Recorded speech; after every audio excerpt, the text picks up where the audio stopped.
Hi guys, I'm Ryan Houston and welcome to my fly tying channel.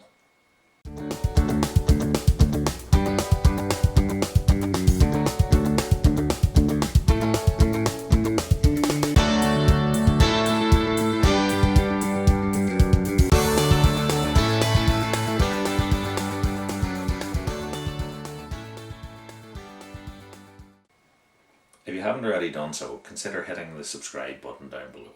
That'll keep you up to date with everything as I upload it. My channel already contains hundreds of videos covering a wide range of both patterns and techniques, from the basic to the more advanced.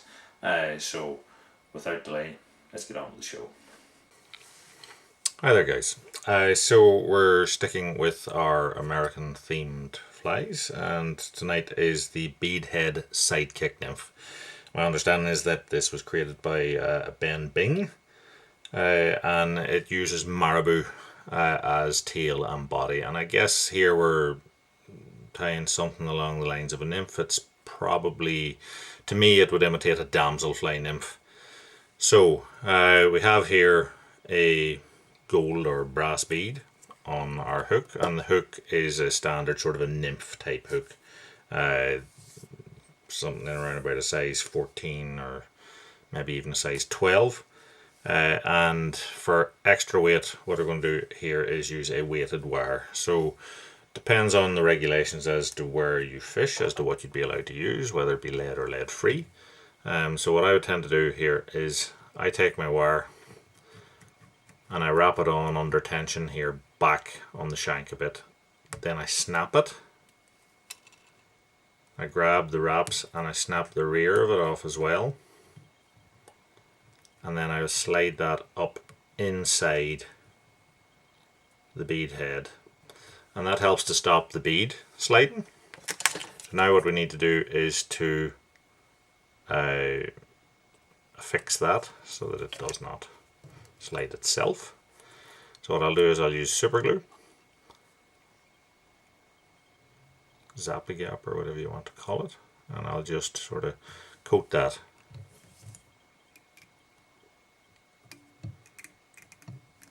in glue, and then I'm going to attach my tying thread. So I'm using a black tying thread here. So I'm going to start off just behind our weighted wire portion, and then I'm going to take it up over that while that glue is still wet, and that'll just give us a really strong and level sort of construct to tie our fly on. If there's any bits you're not happy with, because the wire should be deformable, you can just pinch it into shape. And what I'm going to do is just trying to take this step out between the wire and the wraps of our thread, so back and forward until we create that shaped underbody. Okay, so anybody who's watched me tie, I do tie some things in some unusual orders, shall we say. So I'm going to tie in my rib now. So we're using a copper wire as the rib here. And next then what I'm going to tie in is the thorax cover. So for this we're going to use like a large opal coloured flash. So this is probably, I'd say it's a 2mm flash. And I'm going to tie it in here across the back and take it forward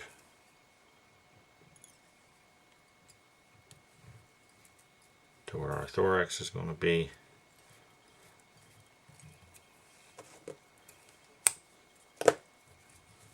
And then come back down. So for this fly, the tail and body are composed of marabou, and we're going to use like a golden olive type marabou for this. So I'm going to use like a blood.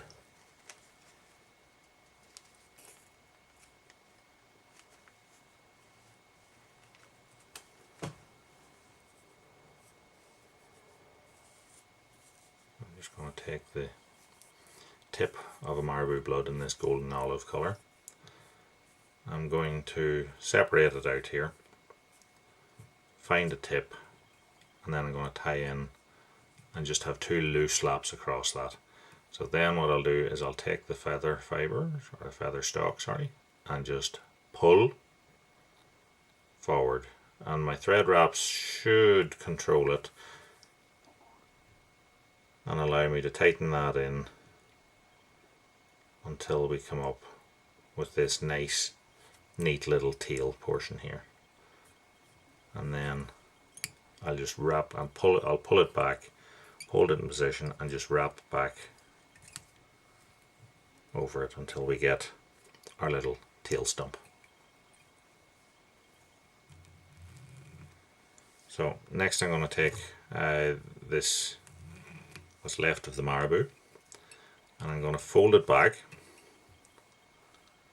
tie it back to the same point, and then wrap over it to create our underbody. And if there are any steps or whatever, I just want to wrap my tying thread and remove them. Then we'll twist up this marabou feather and wrap it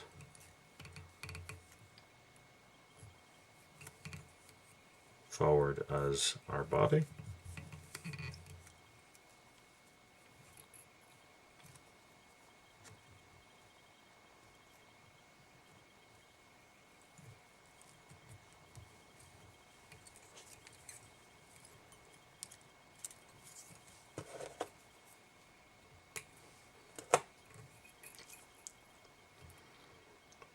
I'm just going to wet that down, and then we'll rib with our copper wire that we tied in.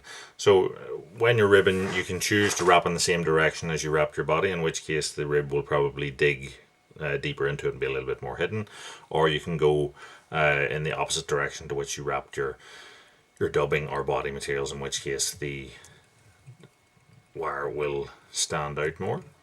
So if we do that,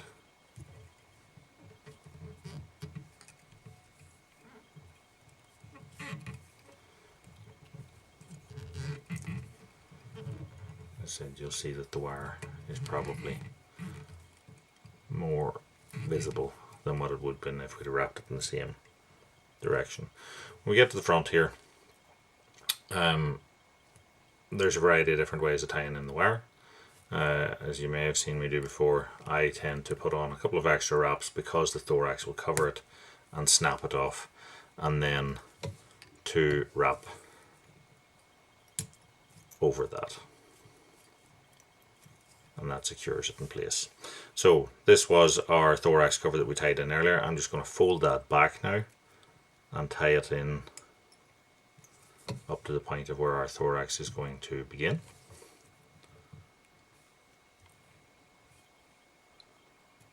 And then we're going to put on our thorax. So our thorax is peacock herl. So I'm going to take a couple of peacock herls here, and how I'm going to do this is I'm going to wrap it around my my tying thread. So I'm going to tie that in. Doesn't matter where you tie it in, and snip those off. I'll then flip my hook round until such points as the herl and my tying thread are now level,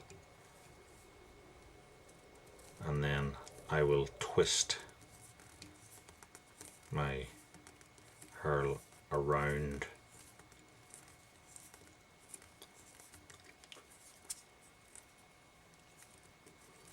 the thread, and to me that makes, you might be able to see, it makes all the herls sit out nice and even like a dubbing rope, but also every wrap that you make will then have a core of thread tying down the fibres, and to me that makes it a lot stronger, because peacock herl is something that can snap fairly handily.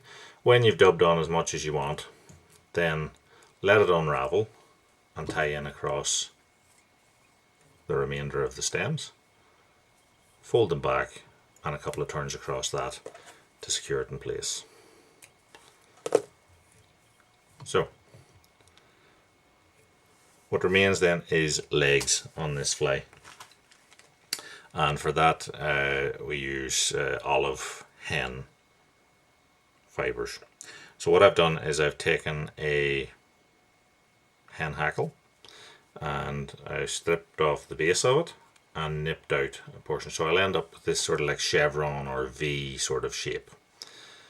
And what I'll do here is I'll set it up on top, put a lap across it to hold it in place so it's sitting like this, and then I will pull that forward. I'll turn it over so as you can see what I'm doing, but I'll pull that forward and the fibers will start to shorten up, as you can see, and they remain in those two sort of bunches. When I get it to the length that I'm happy with, I'll then tighten that wrap up. I'll fold it back and put a wrap across it, that way there's no way it's pulling out, and cut that off. So I now have a bunch of fibers on top, and it's already sort of split because of the way it was tied in. Just pinch and flatten it out so that it sits either side, and then pull our thorax cover in between over the top and put a lap of tying thread across it. I'm just going to center it up and then I'll let you see. Tighten that up, fold it back, and just a couple of turns over it there, and that should hold it in place. And then finish off your tying thread behind the bead. Pull this up, slide your scissors down and snip it off.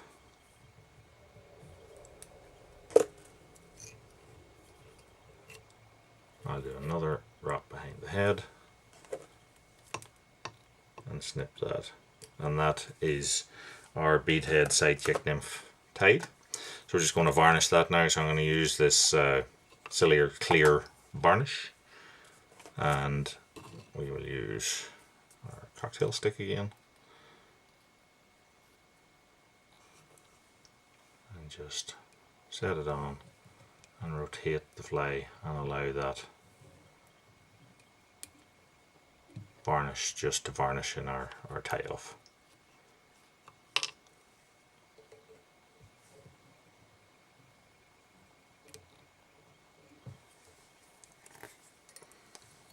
So there we have the Beadhead Sidekick Nymph. So if you like what you've seen, give us a like, subscribe, tell your friends, check out all the other videos I've got on the channel, and until next time, tight lines, and thanks for watching.